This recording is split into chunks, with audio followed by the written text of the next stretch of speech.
স্ক্রিনে যে মেয়েটাকে দেখছো তার বয়স কিন্তু 70 বছর। কি অবাক হলে? না, ঠিকই শুনেছ। কোনো এক বিশেষ কারণে 70 বছরের মাইসুন হয়ে যায় 20 বছরের যুবতীতে। একবার চিন্তা করো তো, আজ যারা 30-35-এ আছো তারা যদি আবারও 19-20-এ ফিরে যেতে তাহলে কি মজাটাই না হতো, তাই না? ঠিক একইভাবে মাইসুনও তার নতুন জীবন পেয়ে এমন কিছু করতে থাকে যা তাকে শেষ পর্যন্ত ভয়ানক একদিকে নিয়ে যায়। তো শেষ পর্যন্ত তার কপালে কি জুটলো তা জানাতে হাজির হলাম অসম্ভব সুন্দর মুভি মিস গ্র্যানির এক্সপ্লেনেশন নিয়ে। তো চলো আর প্যাচাল না বাড়িয়ে শুরু করা যাক আজকের মুভি এক্সপ্লেনেশন। মুভির শুরুতে একটি ক্লাসরুমের দৃশ্য দেখা যায় যেখানে মেয়েদের বয়সকে বলের সাথে তুলনা করা হচ্ছে। যেমন ধরো 20 বছরের একটা মেয়ে হলো বাস্কেটবলের মতো, তাকে নিজের দখলে নেওয়ার জন্য সব ছেলেরা একদম জান প্রাণ দিয়ে ট্রাই করতে থাকে। এরপর বয়স যখন 40-50 হয় তখন সেটা হয়ে যায় ভলিবল, যার ফলে কেউই আর তাকে তখন নিতে চায় না।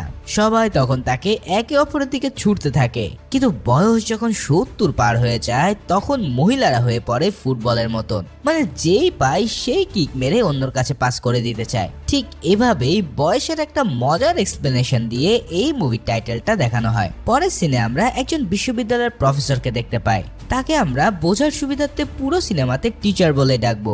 এই টিচার যখন ভার্সিটিতে ক্লাস নিচ্ছিলেন তখন অন্যদিকে টিচারের মাকে দেখানো হয়। এই হলো আমাদের গল্পের আসল হিরোইন, যার নাম মাইসুন। এই মাইসুন তার এক পুরাতন বন্ধু যার নাম মিস্টার পার্ক তার সাথে মিলে ছোটখাটো একটা কফি শপ চালায়। তাদের কফি শপটা এমনিতে বেশ ভালোই চলছিল, কিন্তু এখানে আছে এক বড় সমস্যা। তাদের দোকানে মিনিক্কি নামের এক রেগুলার কাস্টমার আসে। এই বুড়ি যখনই দোকানে আসে তখনই তাদের মেজাজ খারাপ হয়ে যায়, কেননা সে শুধুমাত্র এখানে আসে নিজের রূপ দেখানোর জন্য। আসলে তার আসল মতলব হলো কফি শপের মিস্টার পার্ককে পটানো, যেটা মাইসুন একদমই সহ্য করতে পারে না। এই নিয়ে দুই বুড়ির মধ্যে সবসময় বিড়াল কুকুরের মতো ঝগড়া লেগেই থাকে। আজকের দিনেও ওই মহিলা আসতেই তাদের মধ্যে কথা কাটাকাটি শুরু হয় এবং শেষমেশ সেটা গিয়ে পৌঁছায় হাতাহাতিতে। এখন তাদের দুজনের মারামারি যখন মিস্টার পার্ক থামাতে যায় তখনই মাইসুনের ধাক্কায় তার নাকে প্রচন্ড আঘাত লাগে। এই সব কাণ্ড দেখে মিস্টার পার্কের মেয়ে এসে প্রচন্ড রেগে যায় এবং সে তার বাবাকে সাবধান করে দেয় যাতে সে ওই কফি শপে আর না যায়। কিন্তু মিস্টার পার্কের কাছে মাইসুনই হলো তার প্রিয় বন্ধু। মাইসুন যাই করুক না কেন সে কখনোই তার উপর রাগ করতে পারবে না। এরপর আমরা দেখতে পাই এই সিনেমার হিরো সিউং হোকে। সে একজন বড় মিউজিক শো অর্গানাইজার। তার লাইফে এখন একটাই টেনশন, সামনে একটা বড় মিউজিক কনসার্ট আছে, কিন্তু সে মনের মতন কোনো গায়িকা খুঁজে পাচ্ছে না। কনসার্টের জন্য যারা অডিশন দিতে আসছে তাদের গান শুনে তার কাছে মনে হচ্ছে যেন সবাই এআই দিয়ে গান গাচ্ছে। গলায় সুর থাকলেও কারোর গানেই সে ফিল বা আবেগ নেই যা মানুষের হৃদয়কে স্পর্শ করতে পারে। তো হিরো এমন একটা কণ্ঠ খুঁজছে যা শুনলে মনে হবে সেটা যেন সরাসরি আত্মার সাথে মিশে যায়। অন্যদিকে মাইসুন যখন নিজের বাড়িতে ফেরে তখন শুরু হয় আসল তাণ্ডব। মাইসুন তার পুত্রবধূর রান্না বান্না নিয়ে প্রচন্ড বকাবকি করতে শুরু করে। এটা কেন দিলে, ওটা কেন করলে না, এইসব নিয়ে মাইসুনের হাজারটা নিয়ম। আসলে আমাদের সবার বাড়িতে কিন্তু এমন একজন বয়স্ক মানুষ থাকে যারা একটু বেশি কথা বলে বা সবসময় কাজে নাক গলান, কিন্তু তারা আসলে আমাদের খারাপ চান না। তারা তাদের নিজেদের দীর্ঘ জীবনের অভিজ্ঞতা থেকেই আমাদের জন্য ভালো পরামর্শ দিতে থাকেন। কিন্তু ওই যে আজকালকার যুগের মানুষ তো এসব একদম সহ্যই করতে পারে না। তারা চায় নিজেদের মতন স্বাধীনভাবে চলতে। এখন মাইসুনের এই কড়া মেজাজের জন্য তার পুত্রবধূ তিক্ত বিরক্ত হতে থাকে এবং তার মনের উপরে ভালো রকমের একটা মানসিক চাপ শুরু হয়ে যায়। এরপর মাইসুন তার নাতি জিয়াং হ্যাংকে দেখতে যায়। তার জীবনের লক্ষ্য হলো সে একজন বড় গিটারিস্ট হবে এবং বড় বড় মিউজিক শোতে পারফর্ম করবে। কিন্তু তার মা তাকে সবসময় বাধা দেয় এই গান বাজনা ছেড়ে পড়াশোনায় মন দিতে। একদিন তার মা যখন নাতনিকে এইসব নিয়ে খুব বকাবকি করছিল তখন মাইসুন মাঝখানে এসে তার বউকে জানিয়ে দেয় যে তার নাতি যদি গান গাইতে চায় তবে তাই করবে, এখানে তার নাক গলানোর কোনো দরকার নেই। এখন মাইসুনের এমন ডমিনেটিং স্বভাবের কারণে তার পুত্রবধূ দিনরাত ডিপ্রেশনে ভুগত, যার ফলে একদিন টেনশন করতে করতে বেচারির শরীরটা খারাপ হয়ে যায় আর হঠাৎ করেই সে হার্ট অ্যাটাক করে বসে। এরপর তাকে দ্রুত হসপিটালে ভর্তি করা হলে মাইসুনের ছেলে অর্থাৎ টিচারকে ডেকে এনে সে এক ভয়ানক শর্ত দেয়। সে স্পষ্ট বলে দেয় যে মাইসুন যদি এই বাড়িতে থাকে তবে সে আর এই বাড়িতে থাকবে না, কেননা শাশুড়ির কারণে তার শরীর এমন খারাপ হয়েছে। তাই মাইসুনকে যেন দ্রুত কোনো নার্সিং হোমে পাঠানোর ব্যবস্থা করা হয়। এবার মাইসুনের ছেলে তার মাকে জান দিয়ে ভালোবাসে, কিন্তু বইয়ের এই জেদের কাছে সে একদম অসহায় হয়ে পড়েছে। একদিকে মা, অন্যদিকে নিজের সংসার, সে কি করবে কিছুই বুঝতে পারছিল না। এবার টিচার যখন আড়ালে তার বাচ্চাদের সাথে এই বিষয় নিয়ে কথা বলছিল, তখন মাইসুন আড়াল থেকে সব শুনে ফেলে। নিজের ছেলের মুখ থেকে এমন কথা শুনে মাইসুনের বুকটা যেন ফেটে যাচ্ছিল। সারা জীবন সে কত কষ্ট করে ছেলেকে মানুষ করলো, আর শেষ বয়সে কিনা তাকে বাড়ি ছেড়ে চলে যেতে হবে। তাই প্রচন্ড অভিমান আর কষ্টে মাইসুন কাউকে কিছু না বলে বাড়ি থেকে বের হয়ে যায়। এরপর দেখা যায় মাইসুন খুব মন খারাপ করে রাস্তার ধারে বসে আছে। ঠিক সেই সময় তার কাছে জিনিয়ং ফোন দেয়। তার নাতি আবদার করে বলে যে আজ সে তার বন্ধুরা তার হাতের খাবার খাবে। তাই দাদিও হাসি মুখে জিনিয়ং এর আবদার মেনে নেয়। এরপর তাকে রাত 8টায় একটা রেস্টুরেন্টে ডাকে এবং সেখানে তাদের জন্য খাবার নিয়ে আসতে বলে। এবার ফোনটা রেখে দিয়ে মাইসুন যখন সামনের দিকে তাকায়, তখন তার চোখে একটা পুরাতন ফটো স্টুডিও পড়ে। মাইসুন তখন মনে মনে ভাবে, সারা জীবন তো শুধু ছেলে আর সংসারের জন্যই খাটলাম, নিজের জন্য তো কিছুই কোনোদিন করলাম না। আজ যখন সবাই আমাকে বাড়ি থেকে বের করে দেওয়ার ফোন দিয়ে আসছে, তখন অন্তত নিজের একটা সুন্দর ছবি তুলে রাখি। এই কথা ভেবে সে তার স্টুডিওর ভিতরে ঢোকে আর নিজে একটু মেকআপটা ঠিক করে নেয়। এদিকে ফটো তোলার সময় ফটোগ্রাফার জানায় যে আপনি একদম চিন্তা করবেন না, আমি আপনার এমন এক ছবি তুলবো যেখানে আপনার বয়স এক ধাক্কায় 50 বছর কমে যাবে এবং আপনি আবারও সেই 20 বছরের তরুণী হয়ে যাবেন। মাইসুন তখন ভাবে যে লোকটা হয়তো তাকে খুশি করার জন্য একটু বাড়িয়ে বলছে। তবে ছবি তোলা শেষ করে সে যখন স্টুডিও থেকে বের হয়, তখন সে দেখতে পায় তার বাসটা ছেড়ে দিচ্ছে, যার ফলে মাইসুন উসাইন বোল্টের মতন দৌড়ে গিয়ে বাসটা ধরে ফেলে। সে নিজে অবাক হয়ে যায় যে আরে এই বুড়ো বয়সে এত জোরে আমি দৌড়ালাম কি করে। কিন্তু আসল মজা তো শুরু হয় বাসে ওঠার পর। মাইসুন বাসের সিটে বসার পরে দেখে কিছু বখাটে ছেলে তাকে দেখে শীষ দিচ্ছে। এই দৃশ্য দেখে মাইসুন প্রচন্ড রেগে যায়। সে ভাবতে থাকে যে ছেলেদের কি কোনো কাণ্ডজ্ঞান নেই, এই 70 বছরের এক বুড়িকে দেখে তোরা লাইন মারছিস। তাই সে রাগের মাথায় এক ছেলেকে ধমক দিয়ে বলে, আমার বয়স কত আর তোদের বয়স কত সেটা খেয়াল আছে? বুড়ি মানুষকে দেখে তোদের এত শখ জাগছে কেন? এখন ছেলেরা তার কথা শুনে অবাক হয়ে যায়। এরপর মাইসুন যখন রাগের চোটে বাসের জানালার কাছের দিকে তাকায়, তখন তার নিজেরও হার্ট ফেল হওয়ার দশা। কেননা সে দেখতে পায় জানলার ওপাশে কোনো 70 বছরের বৃদ্ধা নয়, বরং সেখানে জলজল করছে 20 বছরের এক অপূর্ব সুন্দর তরুণী। মাইসুন প্রথমে ভাবে এটা হয়তো অন্য কারো শ্যাডো হবে, কিন্তু যখন সে নিজের গালে চিমটি কাটে, তখন সে দেখতে পায় সেই মেয়ে আর কেউই নয়, বরং সে নিজে। ঠিক তখনই সে বুঝতে পারে যে তার সাথে অবিশ্বাস্য কিছু ঘটে গেছে। সে এখন আর ওই বুড়ো মাইসুন নেই, সে এখন হয়ে গেছে 20 বছরের এক সুন্দরী মেয়ে। কিন্তু তারপরেও সে কিছুতেই বিশ্বাস করতে পারছিল না যে তার বলি রেখা পড়া চামড়া কিভাবে রাতারাতি এত নরম আর উজ্জ্বল হয়ে গেল। এরপর সে পাগলের মতন বাস থেকে নেমে আবারও সে ফটো স্টুডিওর দিকে দৌড় দেয়। কিন্তু সেখানে গিয়ে সে খায় আরো বড় ধাক্কা। যেখানে একটু আগেও একটা স্টুডিও ছিল, সেখানে এখন অন্য একটা দোকান। আশেপাশের মানুষকে জিজ্ঞেস করতেই এক মহিলা অবাক হয়ে বলে যে সে কি পাগল হয়ে গেছে। গত 10 বছর ধরে সে এখানে দোকানদারি করছে, এখানে কোনোদিনই কোনো ফটো স্টুডিও ছিল না। এই সব শুনে মাইসুন তখন বুঝতে পারে যে এটা কোনো সাধারণ ঘটনা নয়, বরং সৃষ্টিকর্তা তাকে নিজের জীবন ফিরে পাওয়ার একটা অলৌকিক সুযোগ দিয়েছে। প্রথমে সে ভয় পেলেও পরক্ষণে তার মনে হয় যে গত 70 বছর তো শুধু অন্যের জন্যই খাটলাম, নিজের সব ইচ্ছে আল্লাহ বিসর্জন দিয়েছি তাদের জন্য। এখন যখন শরীরটা একদম ফিট আর দেখতেও পরীর মতন, তবে কেন আবার ওই বুড়ো বয়সে ফিরে যাওয়ার চিন্তা করব? এই কথা ভেবে মাইসুন তখন তার নিজের নাম বদল করার কথা ভাবে। যেহেতু এখন সে একদম জন্মনে এক তরুণী, তাই সে তার নাম ডোরি রাখে। যাই হোক, ডোরি প্রথমে তার কাছে থাকা ক্রেডিট কার্ড দিয়ে ব্যাংকে সব টাকা তুলে নেয়। এরপর সে সোজা চলে যায় বিউটি পার্লারে। নিজের স্টাইলিশ হেয়ার কাট করিয়ে সুন্দর ড্রেস পরে সে যখন রাস্তায় বের হয়, তখন তাকে চেনায় একদম দায় হয়ে যায়। কে বলবে এই সেই খিটখিটে মাইসুন। তাকে এখন দেখতে একদম ডানা কাটা পরীর মতো লাগছে। কিন্তু ডোরি তো আর রাস্তায় রাত কাটাতে পারবে না, বিধায় তার থাকার একটা জায়গা দরকার। অনেক ভেবেচিন্তে সে তার পুরনো বন্ধু মিস্টার পার্কের বাড়ির সামনে গিয়ে হাজির হয়। এখন মিস্টার পার্কের মেয়ে তখন বাড়িতে ছিল।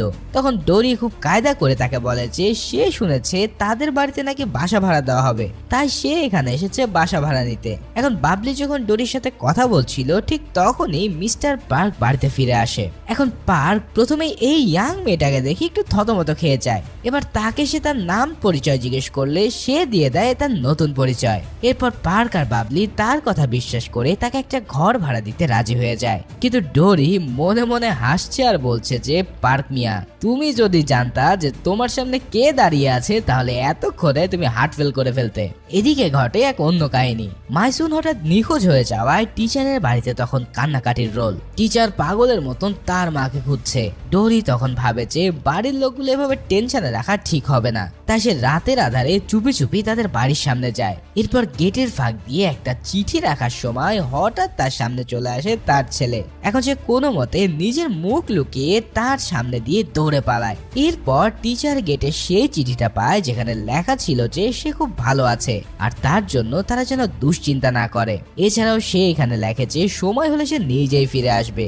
এই চিঠিটা পড়ে বাড়ির সবার মনে কিছুটা স্বস্তি ফিরলেও তারা কেউই জানতো না যে মাইসুন তাদের খুব কাছে এক নতুন রূপে ঘুরে বেড়াচ্ছে। এদিকে পরের দিন ডোরি ভাবে যে ঘরে বসে থাকলে কি হবে, এবার কফি শপ থেকে একটু ঘুরে আসি। এবার কফি শপে গিয়ে দেখে যে সেখানে বুড়ো বুড়িরা গান বাজনার আড্ডায় মেতে আছে। কিন্তু সেখানে গিয়ে ডোরির মাথায় আগুন জ্বলে ওঠে। সে দেখে সেই মেকআপ মারা মেয়েটা আবারও তার বন্ধু মিস্টার পার্কের কাছাকাছি যাওয়ার চেষ্টা করছে।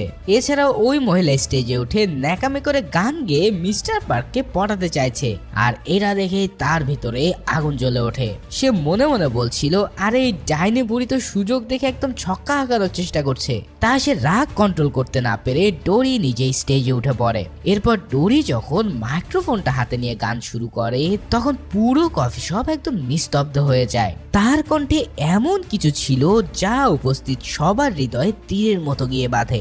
সেই যে আমরা মুভির শুরুতে এক মিউজিক অর্গানাইজার হিরোকে দেখেছিলাম, সেও ভাগ্যক্রমে এই কফি শপের পাশে বসেছিল।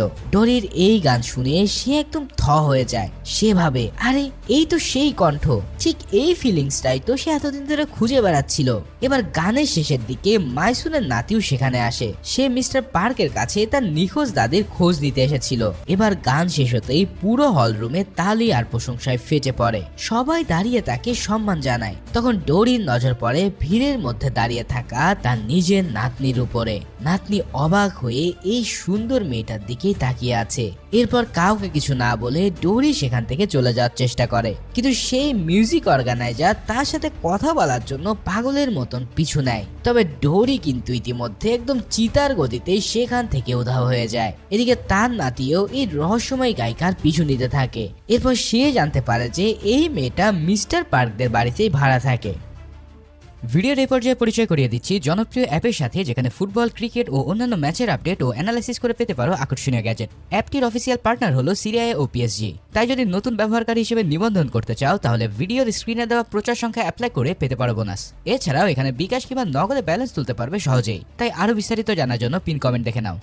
পরের সিনে দেখা যায় ডোরিকে ধরার জন্য তার নাতি আর সেই মিউজিক অর্গানাইজার দুজনে ট্রাই করছিল, কিন্তু সিয়ংহো নামে সেই মিউজিক অর্গানাইজার তাকে খুঁজে না পেলেও তার নাতি ঠিকই তাকে ধরে ফেলে, কারণ ডোরি তো তার নিজের দাদুর বাড়িতে আছে। এখন নাতি তাকে একা পেয়ে একটা রেস্টুরেন্টে নিয়ে যায় কথা বলার জন্য।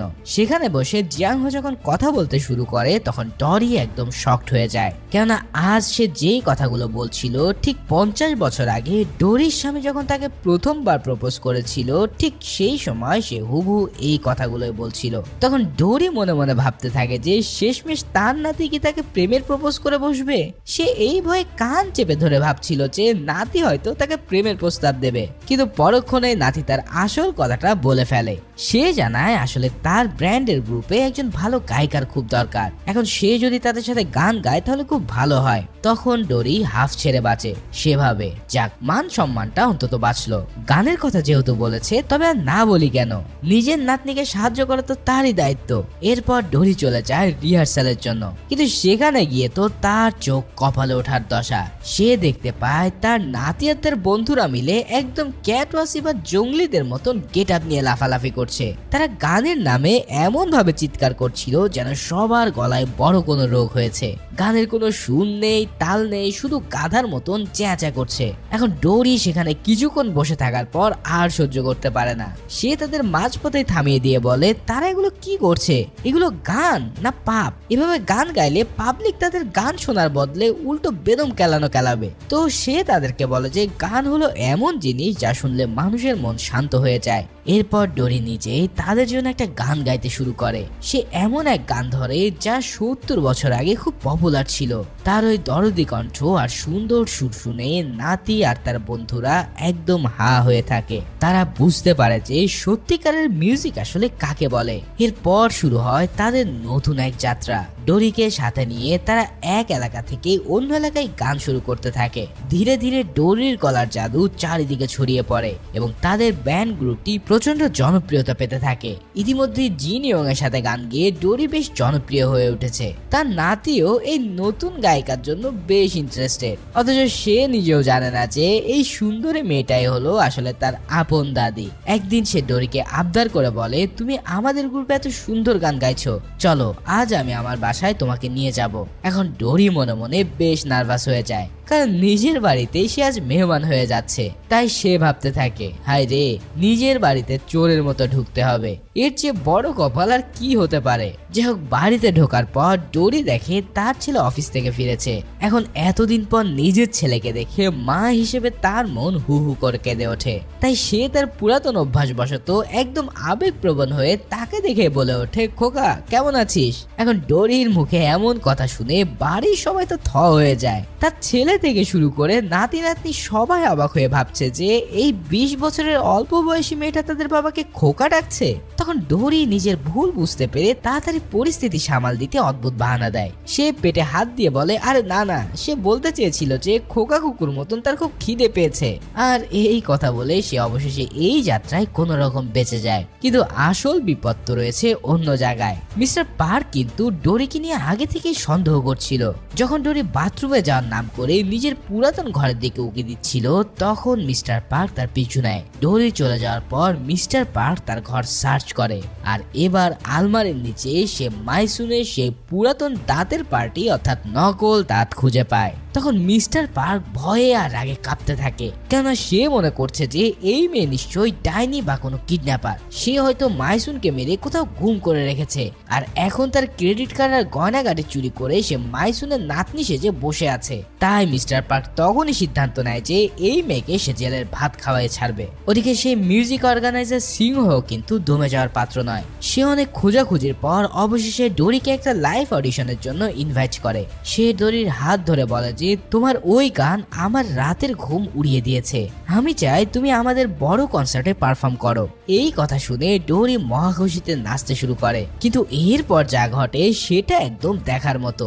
আমাদের ডোরি অর্থাৎ নব্যযুবতী মাইসুন যখন মিউজিক কনসার্টের অফার পেয়ে খুশিতে নাচতে নাচতে বাড়ি ফিরছিল, তখন সে জানতো না যে তার বাড়িতে কি ভয়ঙ্কর বিপদ অপেক্ষা করছে। ডোরি যখন ঘরের ভিতরে ঢোকে তখন সে দেখতে পায় পুরো বাড়িটা একদম ঘুটঘুটে অন্ধকার। এরপর হঠাৎ তার নজর যায় দেওয়ালের দিকে, যেখানে একটা সুতোয় মাইসুনের সেই নকল দাঁতের পার্টি ঝুলছিল। ঠিক সেই মুহূর্তে পিছন থেকে ভিলেনের মতন মিস্টার পার্ক তার দিকে তেড়ে আসে। সে তখন রেগে চিৎকার করে বলতে থাকে যে এই ডাইনি মেয়ে, আজ তোকে আমি মেরেই ফেলবো, বল আমার মাইসুনকে তুই কোথায় গুম করেছিস? মিস্টার পার্ক লাথি দিয়ে ডরিকে মারতে যায় ঠিকই, কিন্তু ডরি যেহেতু এখন 20 বছরের তরুণী, তাই সে খুব সহজে মিস্টার পার্ককে ধরে ফেলে। এরপর সে তাকে খুব সহজে চেয়ারে বেঁধে রাখে। এখন মিস্টার পার্ক হাউমাউ করে কাঁদতে শুরু করে আর বলতে থাকে তাকে মারলেও সে যেন মাইসুনকে ফিরিয়ে দেয়, কারণ ছোটবেলায় যখন তার বাবা মা মারা গিয়েছিল তখন মাইসুনের পরিবারই তাকে আগলে রেখেছিল।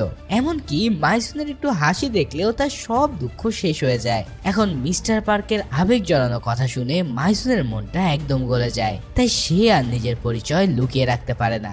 এবার সে মিস্টার পার্ককে সব খুলে বলে। এখন দাদু তো প্রথমে বিশ্বাসই করতে চায়নি যে এই ডোরি তার 70 বছরের মাইসুন, কিন্তু ডোরি যখন দাদুর জীবনের সব গোপন কথা বলতে শুরু করে তখন তো তার চোখ ছনাবাড়া হয়ে যায়, কেননা এইসব গোপন কথা কেবল মাইসুনই জানতো। তো সবটা শুনে মিস্টার পার্ক তো মহা খুশি।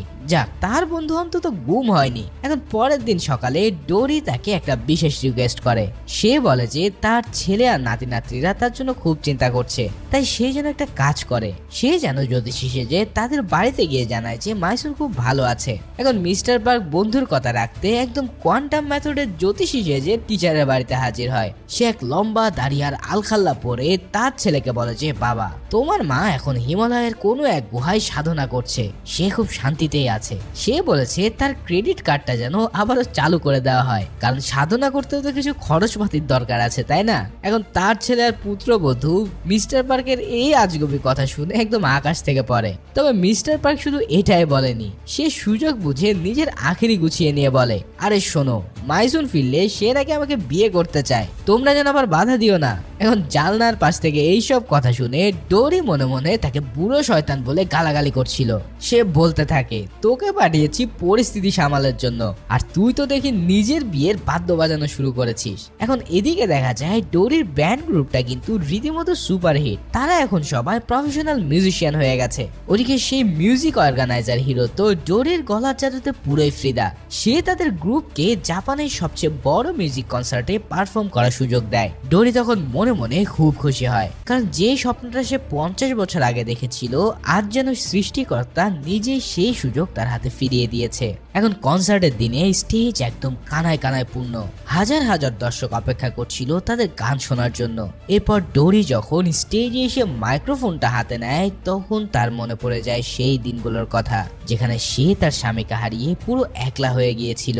সে ভাবতে থাকে কিভাবে তিলে তিলে অনেক কষ্টে তার ছেলেকে সে বড় করেছে। তাই সে আবেগপ্রবণ হয়ে একটা গান গাইতে শুরু করে। সেই গান ছিল তার জীবনের সব হাহাকার আর লড়াইয়ের গল্পের গান। এবার তার ওই গান শুনে স্টেডিয়ামের হাজার হাজার দর্শকের চোখ পুরোই ভিজে যায়। এমনকি সেই অর্গানাইজারও অবাক হয়ে ভাবছিল যে এই অল্প বয়সী একটা মেয়ের কণ্ঠে এত জীবনবোধ কিভাবে এলো। তাই গান শেষ হতে না হতেই পুরো স্টেডিয়াম তার প্রশংসায় ফেটে পড়ে, আর মুহূর্তের মধ্যেই ডোরি হয়ে যায় সেন্সেশন। এখন তাদের এই সাকসেস সেলিব্রেট করার জন্য তার নাতি আর বন্ধুরা মিলে ডোরিকে একটা ওয়াটার পার্কে নিয়ে যায়। সেখানে সবাই মিলে যখন আনন্দে মেতেছিল, ঠিক তখনই ঘটে যায় এক অঘটন। ডোরি যখন খেলছিল, হঠাৎ তার পায়ে বেশ জোরে একটা চোট লাগে, আর এবার সেখান থেকে রক্ত বের হতে শুরু করে। এরপর মাইসুন অর্থাৎ ডোরি যখন তার পায়ের দিকে তাকায়, তখন তার কলিজা শুকিয়ে যায়। সে দেখতে পায় যে ঠিক যে জায়গা থেকে রক্ত বের হয়েছে সেই অংশের চামড়াটা মুহূর্তে কুঁচকে গেছে, আর সেটা দেখতে 70 বছর বৃদ্ধার মতো দেখা যাচ্ছে। ঠিক তখনই সে আবিষ্কার করে এক কঠিন সত্য। সে বুঝতে পারে যে তার শরীর থেকে যদি রক্ত পড়ে যায়, তবে সেই অংশটা আবারও বৃদ্ধ হয়ে যাবে। অর্থাৎ তার এই যৌবন আসলে তার শরীরের রক্তের উপরেই টিকে আছে। ফলে বেশি রক্তক্ষরণ হওয়া মানে সে আবারও পুরাতন মাইসুনে পরিণত হবে। এই রহস্য জানার পর ডরি প্রচন্ড ভয় পেয়ে যায়। সে ভাবে তাহলে কি তার এই স্বপ্ন আর কোনোদিনই পূরণ হবে না। তাই দ্রুত ডরি সেখান থেকে পালিয়ে মিস্টার পার্কের কাছে যায় এবং তাকে সব ঘটনা খুলে বলে। এরপর শুরু হয় আসল খেলা। মিস্টার পার্ক যখন সুচ দিয়ে সেই কুকরানো চামড়া ঠিক করতে চাচ্ছিল, ঠিক তখনই তার মেয়ে বাবলি সেখানে এসে হাজির হয়। এখন বাবলি এই দৃশ্য দেখে পুরো আকাশ থেকে পড়ে। সে ভাবে যে এই অল্প বয়সী মেয়েটা নিশ্চয় তার বাবাকে সুগার ড্যাডি মেনে নিয়েছে। তাই বাবলি তখন রাগে ফেটে পড়ে ডোরিকে যা ইচ্ছা তাই বলে বাড়ি থেকে বের করে দেয়। এখন ডোরি তখন একদম নিরুপায় হয়ে সে মিউজিক অর্গানাইজার সুয়াংহোর বাড়িতে গিয়ে আশ্রয় নেয়। সেখানে সুয়াংহো তাকে খুব যত্নে রাখে। সে কিন্তু মনে মনে ডোরিকে অনেক আগে থেকে পছন্দ করত, কিন্তু আজ একা পেয়ে সে তার মনের লুকানো সব কথা বলে দেয়। সে ডোরির মাথায় একটা সুন্দর হেয়ার ক্লিপ পরিয়ে দেয় এবং তার কপালে আলতো করে একটা চুমু খেয়ে বলে, কেউ তার সাথে থাকুক বা না থাকুক, সে তার সাথে সারা জীবন থাকবে। এখন এইরকম প্রেমময় কথা শুনে ডোরি পড়ে যায় দোটানায়। সে মনে মনে ভাবছে, আরে বাবা, আমি তো 70 বছরের এক বৃদ্ধা। এই ছেলেটা যদি জানতো যে সে আসলে এক দাদির প্রেমে পড়েছে, তবে সে হার্ট ফেল করতো। কিন্তু সুয়াংহোর এই ভালোবাসার যত্ন দেখে ডোরির মনেও এক অদ্ভুত ভালো লাগা কাজ করতে থাকে। এদিকে মাইসুনের ছেলে একদিন তার ছেলের ঘরের দেওয়ালে ডোরির একটা ছবি দেখতে পায়। এই ছবিটা দেখে সে পুরো থমকে ওঠে, কারণ তার মনে হয় যে এই মুখটা তার খুবই চেনা। তাই সে দ্রুত নিজের আলমারি খুঁড়ে তার মার ইয়াং বয়সের একটা পুরাতন ছবি বের করে। এবার দুটো ছবি পাশাপাশি রাখতেই তার ছেলের হাত থেকে দুটো ছবি পড়ে যায়। কেন সে দেখতে পায় যে ডোরি আর তার মার চেহারা হুবহু একরকম ছিল। তখন সে মিস্টার পার্কের কথাগুলো মনে করতে শুরু করে। টিচার তখন বুঝতে পারে যে মিস্টার পার্ক বলেছিল মাইসুন হিমালয়ে গেছে, তা আসলে মিথ্যা ছিল, আর এই সুন্দরী মেয়েটাই আসলে তার মা। এবার গল্পের সব থেকে বড় ক্লাইম্যাক্স শুরু হয় ঠিক এরপরেই। ব্যান্ডে সে বহুল প্রতীক্ষিত কনসার্টের দিন চলে এসেছে। পুরো জাপান আজ তার গান শোনার জন্য টিভির সামনে বসে আছে। কনসার্ট শুরু হতে আর মাত্র কিছুক্ষণ বাকি, কিন্তু জোয়াংহো রাস্তার জামে ইতিমধ্যে আটকা পড়ে যায়। সে দেখে যে এমন ভাবে জামে বসে থাকলে সে কখনোই কনসার্টে পৌঁছাতে পারবে না। তাই সে একটা সাইকেল নিয়ে স্টেডিয়ামের দিকে যেতে রওনা দেয়, কিন্তু রাস্তা পার হওয়ার সময় বিশাল এক ট্রাক এসে তাকে ধাক্কা মারে, আর মুহূর্তের মধ্যেই রক্তাক্ত অবস্থায় তাকে হসপিটালে নিয়ে যাওয়া হয়। এই খবর যখন ডোরি জানতে পারে সে অনেক হতবাক হয়ে যায়। তার নিজের আদরের নাতি ইতিমধ্যে মৃত্যুর সাথে পাঞ্জা লড়ছে। ঠিক এই মুহূর্তে তার কি এখানে গান গাওয়া উচিত হবে? কিন্তু প্রশ্ন হচ্ছে তার নাতির স্বপ্ন পূরণ করার জন্য ডোরিকে এই কঠিন সিদ্ধান্ত মেনে নিতেই হবে। তাই সে চোখের পানি মুছতে মুছতে ওই স্টেজে ওঠে। এরপর স্টেজে দাঁড়িয়ে ডোরি যখন গান গাইতে থাকে তখন তার চোখের কোণে দিয়ে পানি গড়িয়ে পড়ে। সে জানতো যে হসপিটালের বেডে তার নাতি এখন মৃত্যুর সাথে পাঞ্জা লড়ছে। তাও গান গাওয়ার সময় ডোরির মনে ফ্ল্যাশব্যাকের মতন তার 70 বছরের সব পুরাতন স্মৃতি ভেসে ওঠে। কিভাবে বিয়ের অল্প দিন পরে তার স্বামীকে সে হারিয়ে একলা হয়ে যায়, কিভাবে প্রচন্ড অভাবের মধ্যেও নিজের শরীরের রক্ত পানি করে তার ছেলেকে সে বড় করে তুলেছে। এই সব বুক ফাটা হাহাকার আর গানে পুরো কনসার্ট হলের মানুষরা যেন পাথর হয়ে যায়। এরপর গান শেষ করে ডোরি পাগলের মতন ছুটে হসপিটালের দিকে। এরপর হসপিটালে গিয়ে দেখে পরিস্থিতি এখনো ভয়ানক খারাপ। জিন ইয়ং এর শরীর থেকে প্রচুর রক্তক্ষরণ হয়েছে এবং তার রক্তের গ্রুপ ছিল খুবই রেয়ার এবি নেগেটিভ। এবার ডাক্তাররা হন্য হয়ে খুঁজছে যে কোথায় এই রক্ত পাওয়া যায়, কিন্তু কোথাও তখন সেই রক্ত পাওয়া যায় না। আর ডাক্তারও বলে দেয় যে আগামী আধা ঘন্টার মধ্যে রক্ত পাওয়া না গেলে তাকে আর বাঁচানো সম্ভব না।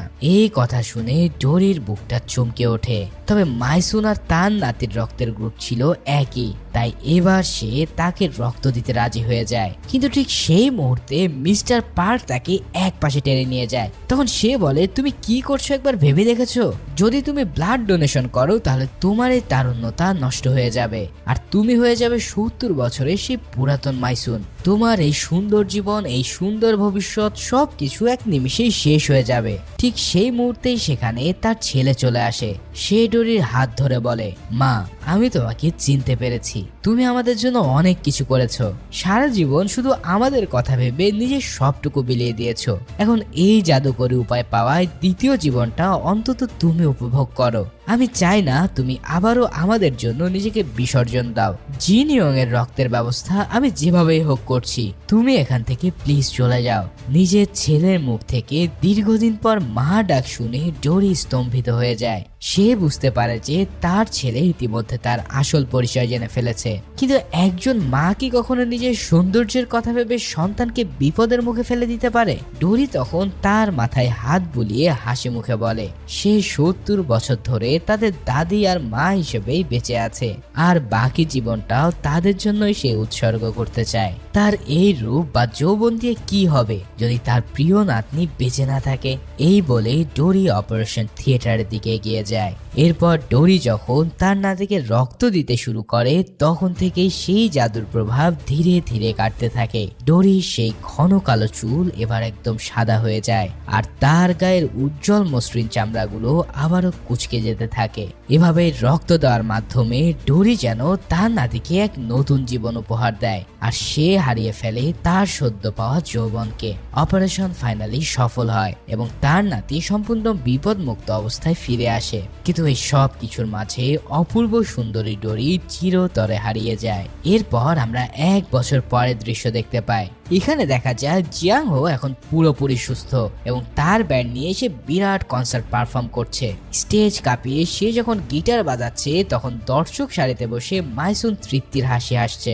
এছাড়াও মাইসুন মাইসুনের ছেলে আর তার পুত্রবধূ এখন তার প্রতি আগের চেয়ে অনেক বেশি যত্নশীল এবং শ্রদ্ধাশীল। বাড়িতে এখন আর আগের মতো অশান্তি নেই, বরং সবাই মাইসুনের ত্যাগ আর ভালোবাসার মর্ম বুঝতে পেরেছে। তাই মাইসুনও এখন আর আগের মতো সবার উপরে দাপট দেখায় না, বরং এক শান্ত আর আনন্দময় জীবন কাটায়। এদিকে কনসার্ট শেষে মাইসুন যখন ভিড়ের মধ্যে দিয়ে হাঁটছিল, তখন হঠাৎ দূর থেকে তাকে সেই মিউজিক অর্গানাইজার লক্ষ্য করেছিল। সে মাইসুনের দিকে তাকিয়ে এক মুহূর্তের জন্য থমকে যায়। তার মনে হচ্ছিল যে এই বৃদ্ধা চাউনির মধ্যে সে জোরে ছায়া দেখতে পাচ্ছে।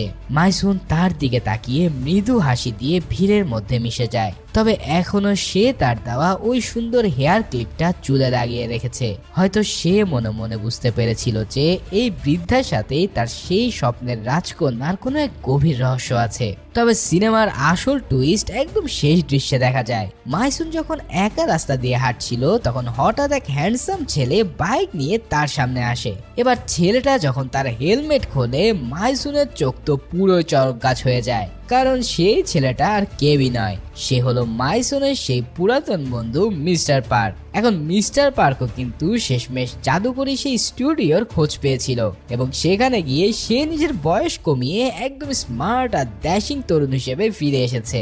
এখন সে মাইসুনকে বলে যে এবার তো আমাকে বিয়ে করতে আর আপত্তি নেই, তাই তো? এই কাণ্ড দেখে মাইসুন লজ্জায় আর হাসিতে ফেটে পড়ে। আর এভাবে এক হ্যাপি এন্ডিং এর মধ্যে দিয়ে এই মুভিটা এখানেই শেষ হয়।